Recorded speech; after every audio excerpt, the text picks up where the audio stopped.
Good morning, good afternoon, and good night. Thank you for attending this session by Dr. Han. She is currently working in the Department of Infection Control and Disease Prevention of Beijing Tongren Hospital. Over the last few months, we received a staggering amount of new information about COVID-19. But the pathogenesis of SARS-CoV-2 is still unclear.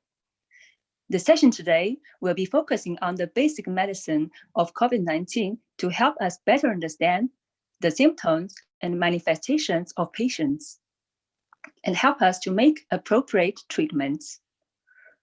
We are currently connecting with you through 2 live channels, Zoom and YouTube. In case you are connected by Zoom, please mute your microphone during the session. If you have a technical problem or any other requests, please send a private message to the administrator. There will be no Q&A during this webinar, but we will be very happy to answer your questions after the session. Please join our WhatsApp groups for more interactions with Dr. Han and the other medical practitioners. And for more information, please send us an email to info@covid19alliance.com and subscribe to our YouTube channel.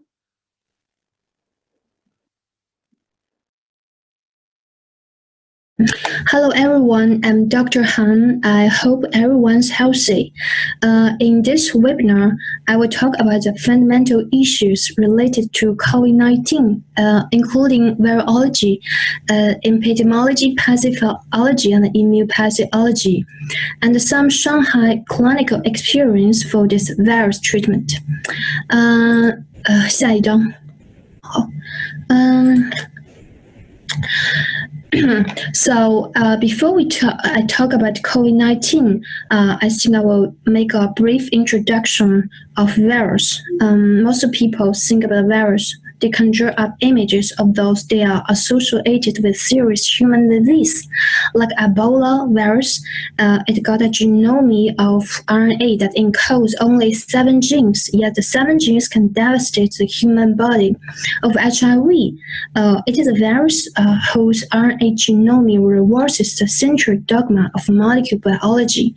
It reverses transcript back into DNA before it's integrated into the host chromosomes, and ultimately lead to depletion of cells, critical for immune surveillance. But I also want you to appreciate that these viruses that are associated with human disease are in fact only the tip of the iceberg. Most of viruses that cause no human disease.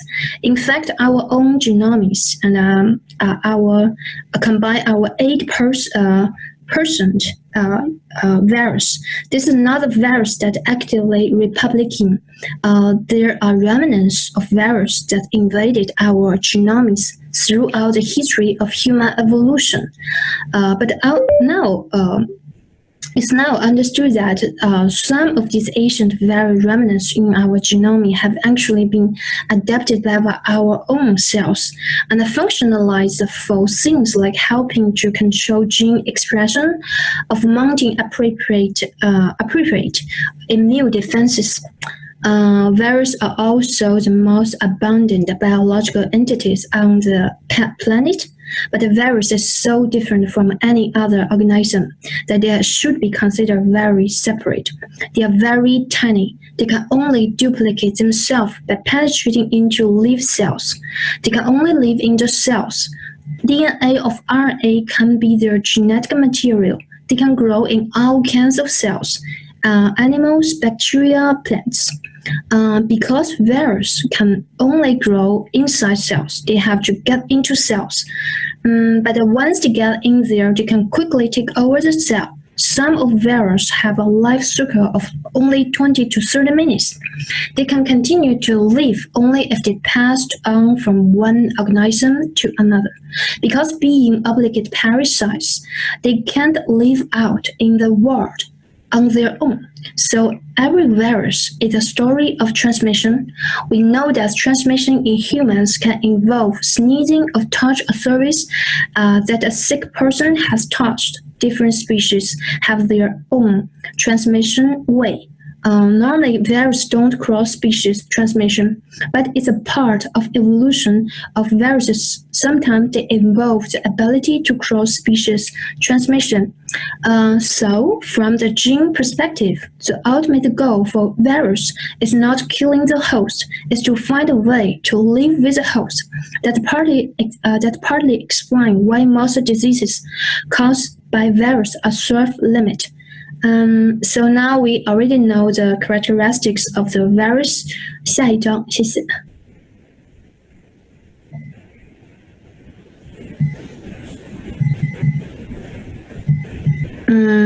Let's take a look at the structure of SARS-CoV-2 virus. So looking at this, we can see it has a series of protein spikes on the surface, which when we viewed under microscope appear like a crown, which gives rise to the name of corona. They are full structure proteins, which is similar to another coronavirus, the S protein. 然后要按一下有个动画。The S protein stands for spike. This protein is responsible for allowing the virus to attach the membrane of the host cell.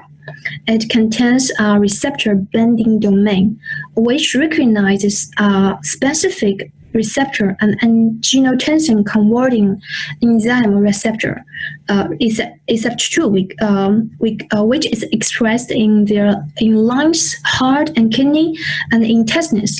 It has been shown that protein bindings to the S2 receptor with at least the same affinity and potentially as much as 20 times greater affinity than the SARS-CoV. This could be one of the explanations for the reasons why it spreads so easily. The spike protein itself has two functions subunit, as one binds to host cell's receptors, and as two mediates the fusion of viral and cellular membranes. Because of the critical role that protein plays in binding to target cells and cellular entry, it is particularly focused in the design of the vaccinations and medical treatment for COVID-19. So let's take a look of next protein, M protein. We also can call it membrane protein. Membrane protein is most abundant on the viral surface and defines the shape of the viral envelope. It can sing as central organizer for coronavirus assembly and interacts with other structural protein. So now it's E protein, envelope protein.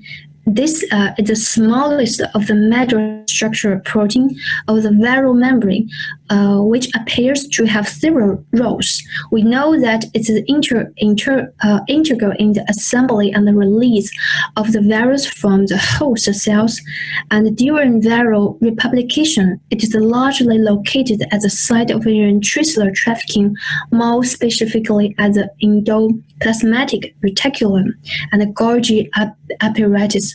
So essentially, the M and E proteins play a critical role in turning the host cell apparatus into workshops where the virus and our cells work together to make a new virus.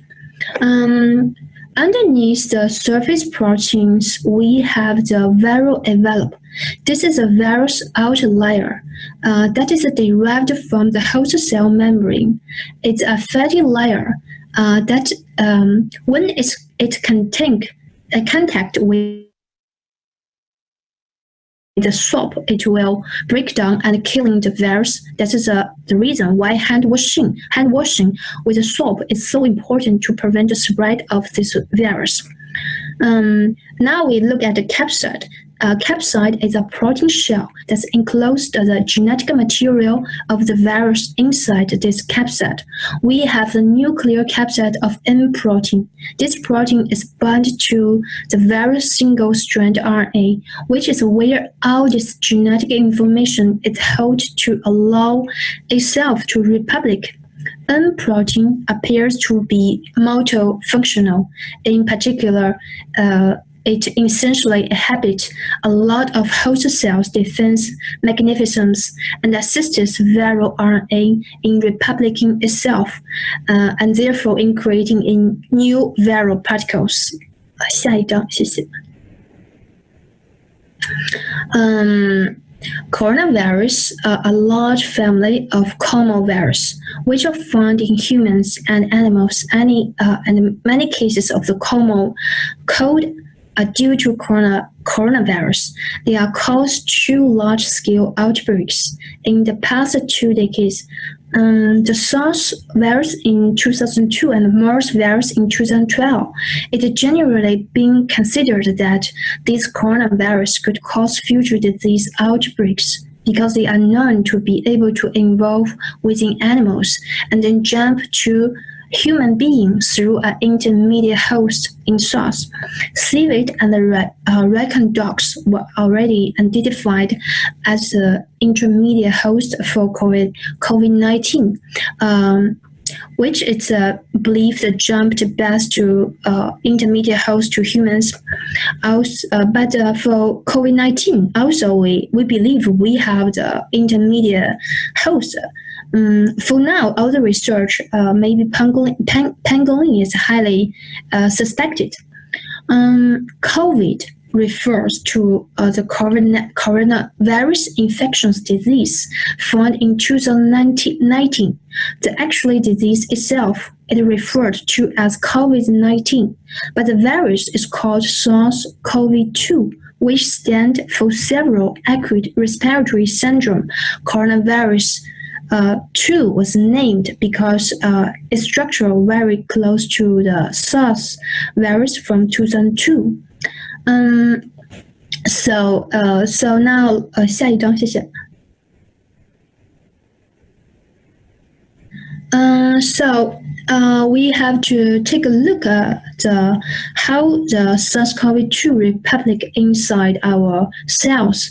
SARS-CoV-2 can hijack the cell in two ways, either via endosomes from plasma membrane fusion in both ways. Spike proteins S1 of S2 mediate attachment to the membrane of the host cell and engage angiotensin converting enzyme 2 is 2 at the receptor. The plasma membrane fusion entry is less likely to trigger host cell antiviral immunity and therefore more efficient for viral replication. After viral RNA is released into the host cell, polyproteins are translated into viral structure proteins. These proteins are assembled mediated by M protein. So now a new coronavirus was produced, and now the virus will released from the infected cell through an exocytes and search a new host cell. 下一张，谢谢。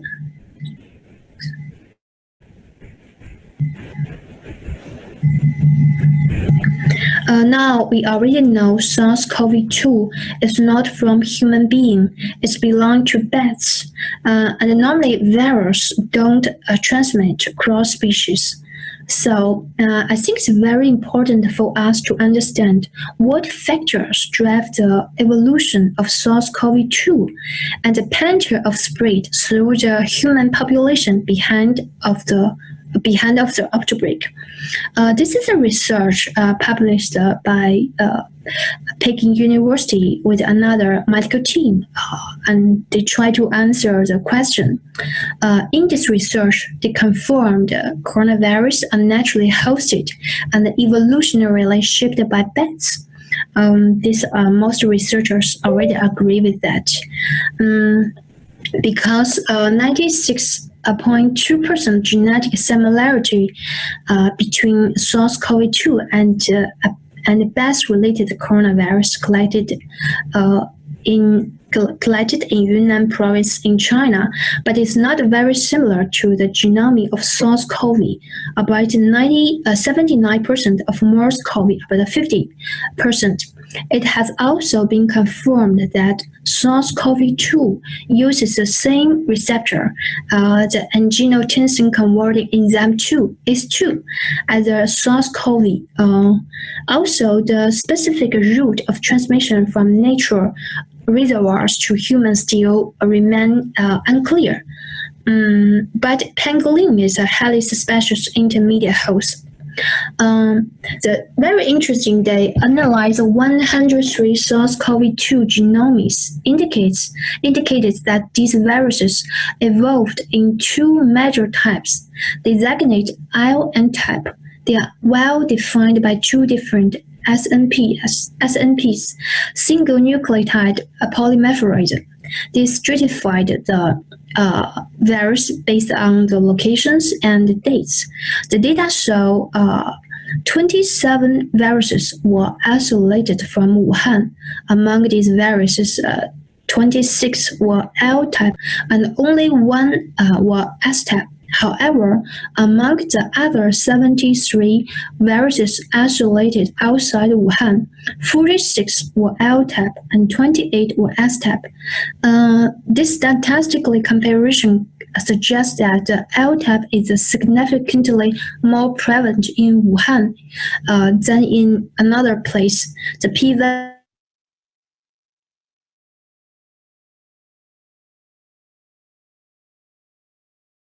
January 7, 2020, were from Wuhan, and among the 74 samples collected from January 7, 2020, only one was from Wuhan, 33 from other places in China, and 40 were from patients outside China. That indicates that the L-type was significantly more prevalent before January 7, 2020. These results from this research is quite interesting because L-type is more aggressive than S-type. They also find S-type is an ancestral version compared with L-type. Because L-type has accumulated more mutations than S-type, they propose that L-type newly evolves from the ancient S-type, and it transmits faster in human population and more aggressive than S-type. So here is a question. Why did the relative frequency of L-type decrease compared to S-type in other places after initial breakout in Wuhan? One possible explanation is that since January 2020, the Chinese central and local governments have taken rapid and comprehensive prevention and control measures. These human intervention efforts might have caused severe selective pressure against the L-type, which might be more aggressive and spread more quickly. The S-type, on the other hand, might have experienced weaker selective pressure by human intervention, leading to an increase in its relative abundance among the SARS-CoV-2 viruses. So they hypothesized that the two types of SARS-CoV-2 viruses might have experienced different selective pressures due to different epidemiological features. There are also another research about the mutation rate of SARS-CoV-2. We know viruses evolve by mutating. There are changes in their genetic code over time. Based on this research, it seemed as though SARS-CoV-2 mutates much more slower than the seasonal flu. SARS-CoV-2 seems to have a mutation rate of less than 25 mutations per year. Whereas the seasonal flu has a mutation rate of almost 50 mutations per year. Given that the size of SARS-CoV-2 genome is almost twice as large as the seasonal flu genome, it seems as though the seasonal flu mutates roughly 4 times as fast as SARS-CoV-2. The fact that the seasonal flu mutates so quickly, that also explains why it is able to make our vaccine inefficient. So the significantly slower mutation rate of SARS-CoV-2 gives us a hope for the potential development of effective long-lasting vaccines against the virus. 下一张，谢谢。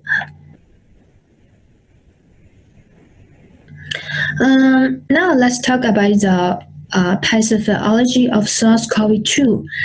We already know SARS-CoV-2 may use a similar mechanism like SARS-CoV. So the first thing that we have to understand is that the virus, which is shown right here, has these proteins on its periphery called spike protein. We already know the functions of this protein. It's a key protein to bind the receptor of the cells. It facilitates receptor endocytosis, and so the virus is then pulled into the cell. When spike proteins bind S2 receptor, it triggers that down-regulation of the SARS-2. That means the level of S2 drop, and this is bad for 2 reasons. One, whenever S2 gets down-regulated, so there is a lower levels of S's, we tendency to see more lung injury because S2, unlike S1, have natural protective effect on the lung. So it protects the lung against acute injury because it facilitates the healing process when acute lung injury happening. So when S2 down regulated, we will have a degree of lung injury. For the second function, we need to look at this pathway right here. Here is a RAS pathway, renal angiotensin aldosterone system. We can call it a RAS. Plays a central role in the control of cardiovascular and renal function by maintaining the physiological homeostasis of blood pressure and electrolytes balance. Abnormal activation of the RAS has been associated with the pathogenesis of cardiovascular and renal diseases such as hypertension, myocardial infarction, and heart failure. Let's look at this diagram. Liver produces an inactive protein called angiotensin. Angiotensin is circulating in the blood, but is inactivated in response to low blood pressure, volume, and actually the kidney, which constantly monitor that blood volume, can release an enzyme called renin, which is an enzyme that can convert angiotensin into angiotensin 1. This angiotensin is being released into blood and gets to the lungs, where it's going to encounter one of 2 enzymes, either S1 or S2. And both of these S's are angiotensin converting enzymes. They convert the inactive or mostly inactive angiotensin 1 into the fully active angiotensin 2. Angiotensin 2 has a lot of functions. One of these functions is actually to increase blood pressure, because if stimulus for renin release is a low blood volume, and low blood volume pressure, one of the jobs of the body is to maintain constant blood pressure.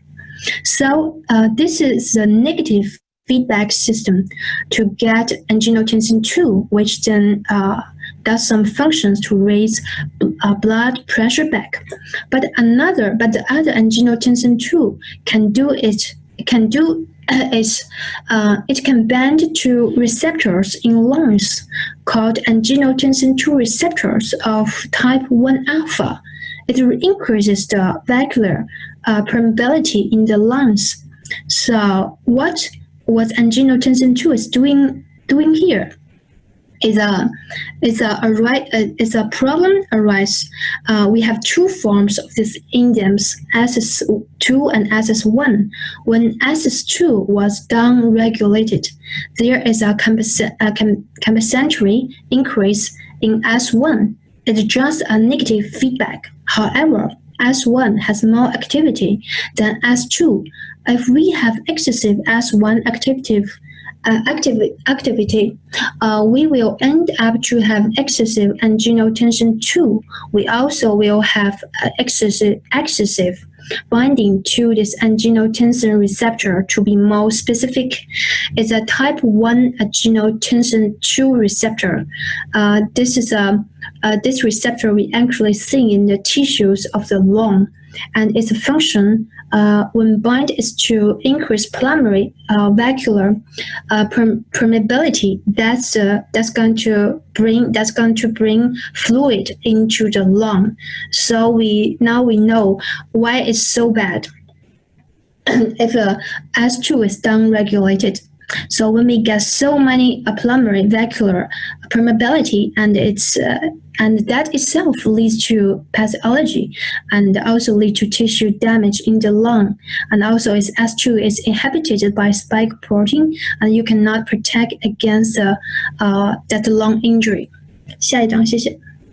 COVID-19 is a systematic disease, can attack almost anything in the body with a devastating consequence. Frontline doctors will frequently cope with infected people who become desperately and sometimes mysteriously ill. Let's look at the brain. A clinical report about patients with brain inflammation, encephalitis, with seizure strokes. S2 receptors are present in the neural cortex and the brainstem. It means SARS-CoV-2 can penetrate the central nervous system. For eyes, up to 1/3 of hospitalized patients develop conjunctivitis, pink watery eyes, and also it's not clear that the virus directly invades eyes. For nose, we already received many case reports. Patients lose their sense of smell. One plausible explanation is that infection depresses the brainstem reflex that sense oxygen starvation, and makes some patients cannot lose their smelling ability. In lungs, blood vessels construction might help explain that some patients have extremely low blood oxygen level, cannot grasping for breath. It's possible that at some stages of disease, the virus alters the delicate balance of hormones that help regulate blood pressure and constricts blood vessels going to the lungs. So oxygen uptake is impeded by constricted blood vessel rather than by clogged alveoli. One theory is that the virus affects the vascular biology, and that's why we see this really low oxygen level. Normally, oxygen crosses the alveola into capillaries, tiny blood vessels that lines beside the air sacs. The oxygen is then carried to the rest of the body, but as the immune system wars with the invader, the body itself disrupts the healthy oxygen transfer. Frontline white blood cells release inflammatory molecules like chemokines, which in turn summon more immune cells that target and kill virus-infected cells, leaving a stew of fluid and dead cells. This is underlying pathology of pneumonia with its corresponding symptoms: coughing, fever, and rapid, shallow respiration. But others deteriorate, often quite sudden, developing a condition, ARDS, acute respiratory distress syndrome. Commonly, these patients end up on ventilators. Many dies. Autopsies show their alveoli became stuffed with fluid, white blood cells, mucosis, and the detritus. I think maybe this kind of cells destroy the lung cells, make people die. For heart, how the virus attacks the heart and blood vessels is a mystery, but dozens of preprints and papers attacks this, try to explain this damage. A paper was published on 25 March in JAMA Cardiology documented heart damage in nearly 20% of patients out of 416 hospitalized for COVID-19 in Wuhan, China. In another Wuhan study, 44% of 36 patients admitted to ICU has arrhythmitis. The disruption seems to extend to blood itself. Among 184 COVID-19 patients in a Dutch ICU, 38 had a blood had blood that clotted abnormally, and almost 1/3 already had clots. According another paper was published on April, blood clots can break up and land in the lungs, blocking vital arteries, a condition known as pulmonary embolism, which has reportedly killed COVID-19 patients. Clots from arteries can also lodge in the brain, causing stroke. Many patients have dramatically high levels of D-dimer. It seems that blood clots are a major player in the disease severity and mortality from COVID-19. So for also liver, one reports that liver damage. More than half of COVID-19 patients hospitalized in two Chinese patients. Chinese centers had elevated level of enzyme indicating injury to the liver of bile ducts. But there's not evidence to show that viral damage liver directly. Probably drugs of immune system override may cause liver damage. Intestinal. Recent reports also suggest up to half of patients, average about 20% across studies, experience diarrhea. The presence of virus in the GI tract raises the unsettling possibility that it could be passed on through feces, but it's not yet clear whether stool contains intact infection virus of only RNA and proteins, but now we have no evidence for fecal transmission. Also, based on the experience with SARS and with the virus that causes Middle East respiratory syndrome, the risk from fecal transmission is probably low, but we can't eliminate that possibility. So now we know COVID-19 is a complicated disease. We need cross-disciplinary cooperation to fight against this virus. Also, I think we are not really clear the pathology of the COVID-19. Maybe it will take years to research this mechanism. 下一张，谢谢。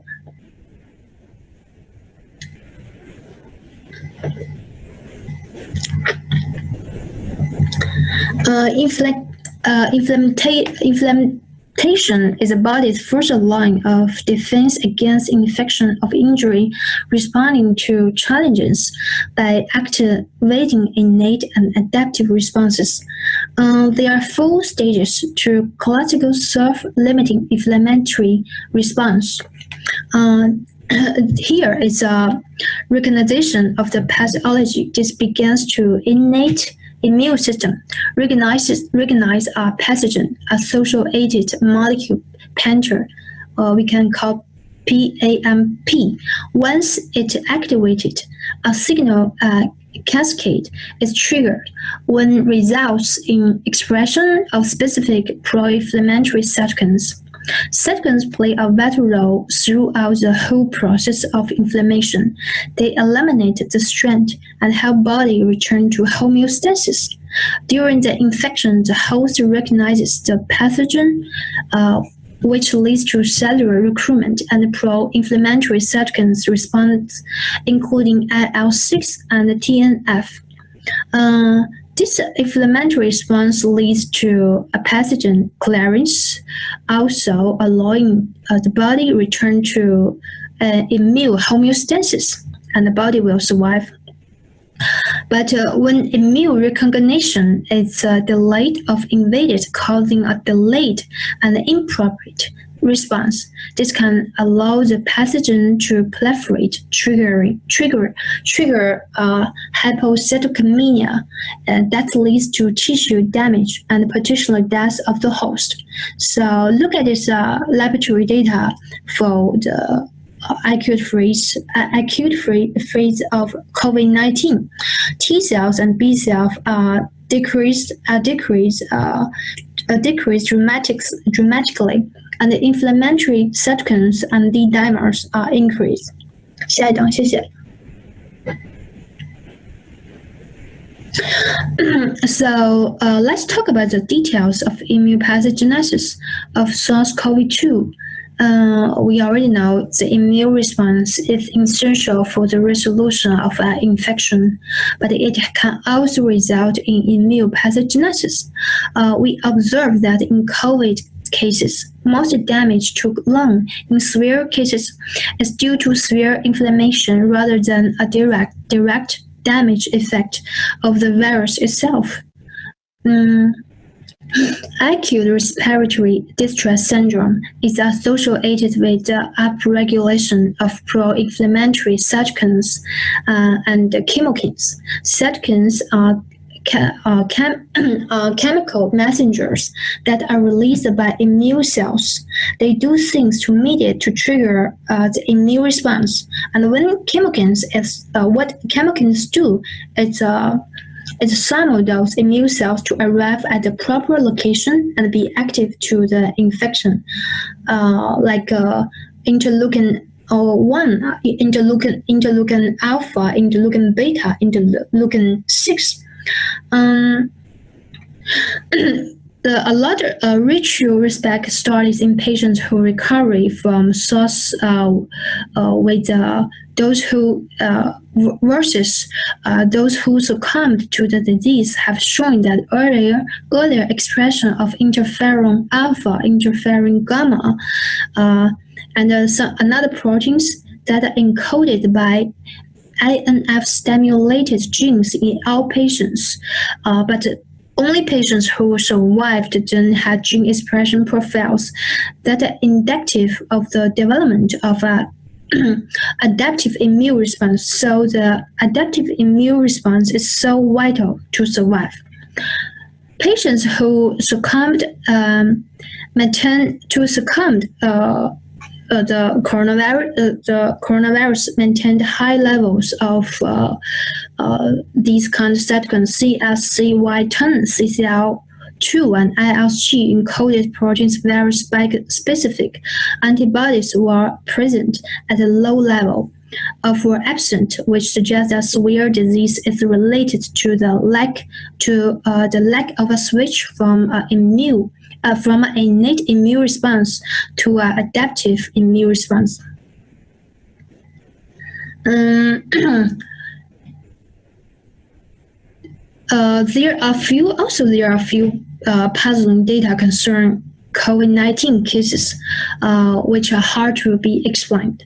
First, when we compare SARS-CoV-2 with the seasonal flu, actually SARS-CoV-2 is less virulent than influenza virus because of neuromanitis, surface protein of flu, that's damage respiratory mucosa pretty badly.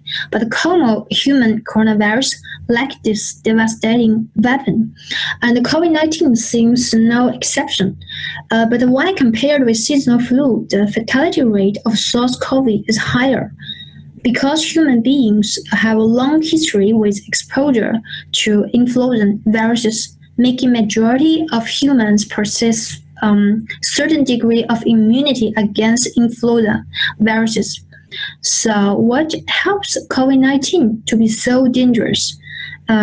Because we don't have this kind of memory cells in our immune system to generate adequate and timely immune response to tackle the infection. This leads to the possible deterioration of some patients to critical and deadly stages of the disease by developing severe alveolar pneumonia. And that may be so severe and muscle lung tissue is damaged and oxygen level in blood decreases so severely, leading to respiratory failure and consequent heart and renal failure.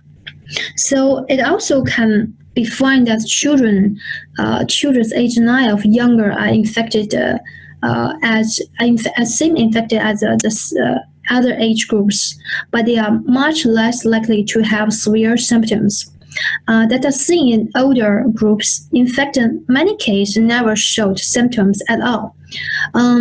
But I have to mention that children, especially young children, are more prone to severe respiratory infections caused by almost all other respiratory viruses than adults. Because respiratory viruses flourish in bodies where the immune system is either still developing or has started to wear out. Actually, there are several factors make children are more affected by respiratory viruses. These factors include less competent immune system, far less memory cells in the children's immune system, shorter bronchial tree, making viruses reach alveoli and cause pneumonia more easily than in adults. And preventive measures, along with personal hygiene, is usually low in children than in adults. So what makes COVID-19 infection so different from the usual trend of other respiratory viruses? To answer this question, we have to notice that most of the damage to lung tissue in severe cases of COVID-19 is due to severe inflammation rather than a direct damage effect of the virus itself. In another word, it is the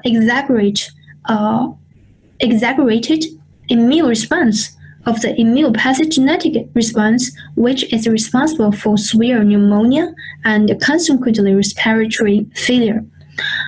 So let's look back to the coronavirus that caused the 2002 to 2003 SARS outbreak, also affected adults more than children, with no report any patient under the age of 24 has died. In severe cases of SARS, a patient would initially have a fever, cough, while the virus was rapidly replicating in their lungs. About a week later, they spontaneously improved as their immune system kicked in, but then the second phase of the disease would start, which would be much worse than the first. The second stage wasn't caused by the virus at all, but by patients' overzealous immune system.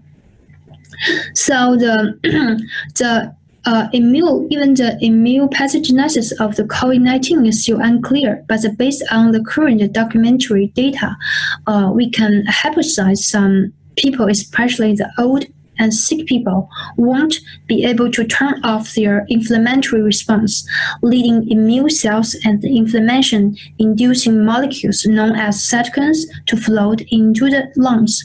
This is this is so-called the cytokine storm. COVID-19 does not apply a direct damaging effect on the infected cells that actually the overzealous immune system. So now I want to summarize the possible pathway of immune pathogenesis of COVID-19 infections. It's like this. First, the healthy adults, unlike elderly, weaker individuals, have intact healthy innate immunity, along with competent humoral and cell-mediated immunity. Their immune system can limit the infection from progression and sit out recovery within 2 or 3 weeks from the beginning of the symptoms. This is enough to prevent the virus from reaching alveoli in long numbers, like in deadly critical cases. Therefore, these patients recover from mild, moderate infection.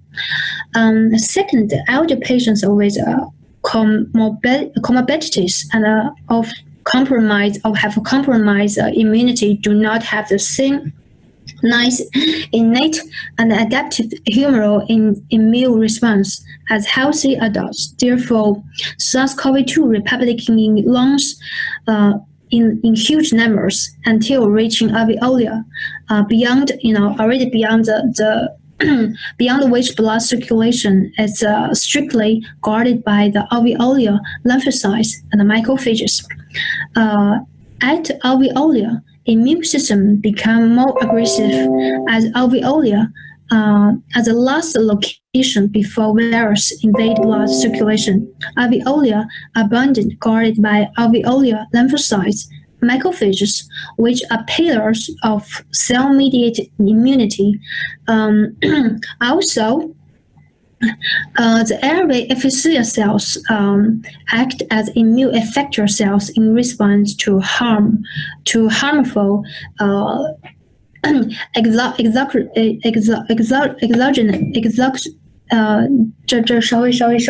这稍微停一下，我喝口水。没事。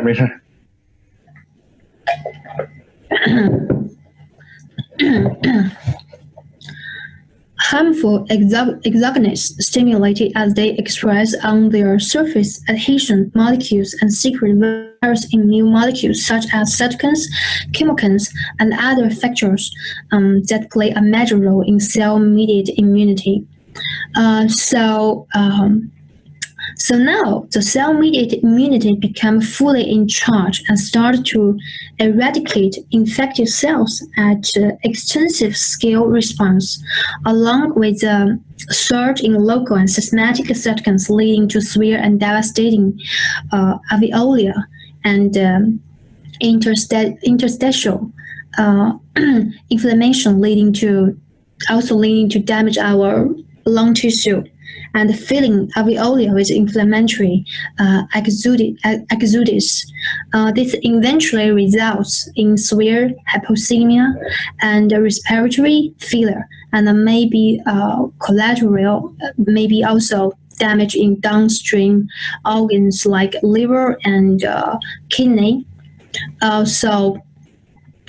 That's why the shortcomings of innate and humoral immunity in these patients make cell-mediated immunity to mount uncontrollable attack as a very, very dangerous area, the alveolar. So here, the alveolar, here is where the catastrophe occurs. So now I talk a lot. In this slide, I talk a lot about the immune pathogenesis of SARS-CoV-2, because when we understand more of the pathways of immune pathogenesis, we will understand the presentations and symptoms of COVID-19 patients, and can help us to make the right treatment for the patients. 下一张，谢谢。Now I want to make a lot of time to talk about the Shanghai experience, clinical experience, because I will post the Shanghai experience to the on the internet. You can use like inference reference. So this is very important. I think I just select some very important items from this from Shanghai experience, because we need to. We have to. It's very important for us to know the clinical indicators for deterioration of COVID-19 pneumonia. I'll post it here, and you can look at everything already here. Advanced age, complicated with other systematic disease, diabetes, progress worsen of lung, partial pathology, CD4 lymphocyte number, and this is very important. We can look at it. 下一张，谢谢。Also, the antiviral treatment and applications from the Shanghai experience. I won't make a lot. I won't talk a lot about this. I think this different doctor may use different treatment. We also can use as a reference. 下一张。New findings may establish options for prevention and treatment. I found another very interesting documents on cell. This study provides evidence that host cell entry of SARS-CoV-2 depends on the SARS-CoV receptor S2 and can be blocked by a clinical proven inhibitor of the cellular serine protease TMPRSS2, which is employed by SARS-CoV-2 for SARS protein. So maybe we can use this inhibitor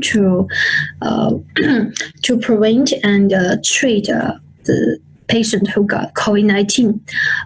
Also, it suggests that antibody responses raised against SARS-CoV could at least partially protect against SARS-CoV-2 infection. These results have important implications for our understanding of SARS-CoV transmissibility and pathogenesis, and reveal a target for therapeutic and intervention.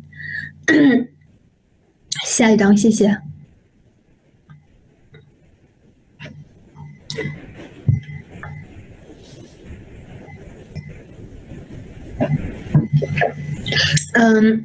So it's at the end, I want to post my field painting from Gauguin. When I look at this painting, I was thinking about life is wonderful, nature is beautiful.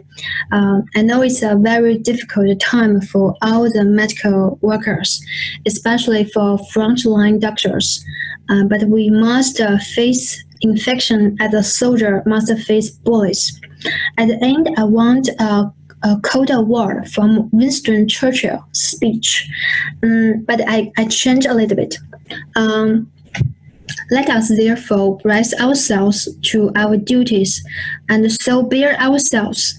If the human being's world lasts for 1 billion years, we will still say this was our finest hours. Thank you, everyone. God bless everybody.